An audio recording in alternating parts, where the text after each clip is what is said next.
Thiruvananthapuram corporation mayor സ്ഥാനത്തേക്ക് മുൻ DGP R ശ്രീലേഖയ്ക്ക് സാധ്യതയേറി. BJP സംസ്ഥാന ജില്ലാ നേതൃത്വങ്ങളുടെ പിന്തുണയാണ് ശ്രീലേഖയ്ക്കുള്ളത്.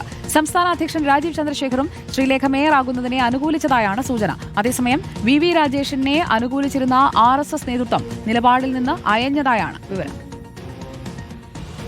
ബിജെപി സംസ്ഥാന സെക്രട്ടറി വി രാജേഷ്, സംസ്ഥാന ഉപാധ്യക്ഷ ആർ ശ്രീലേഖ എന്നീ പേരുകളായിരുന്നു സ്ഥാനാർത്ഥി പട്ടിക പ്രഖ്യാപിക്കും മുൻപേ പരിഗണനയിലുണ്ടായിരുന്നത്.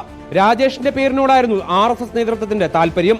ബിജെപി സംസ്ഥാന നേതൃത്വത്തിൽ ഒരു വിഭാഗത്തിനും രാജേഷിനോട് താൽപര്യമുണ്ടായി. എന്നാൽ സംസ്ഥാന അധ്യക്ഷൻ രാജീവ് ചന്ദ്രശേഖർ ഈ പേരിനോട് യോജിക്കാത്തത് കാര്യങ്ങൾ അനിശ്ചിതത്വത്തിലാക്കി. ഇതിനിടെ ഒരു സംസ്ഥാന നേതാവ് 3 തവണ കൌൺസിലറായ കരമന അജിത്തിന്റെ പേരുയർത്തി. RSS ആകട്ടെ രാജേഷിനെ പരിഗണിച്ചില്ലെങ്കിൽ യുവാവായ VG ഗിരികുമാറിനെ പരിഗണിക്കണമെന്നായി.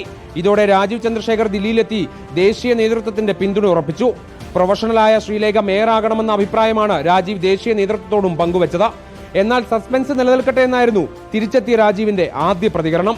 26-ാം തീയതി നമുക്ക് കണ്ടുപിടിക്കാം, കുറച്ച് സസ്പെൻസ് അങ്ങനെ ആയിക്കോട്ടെ.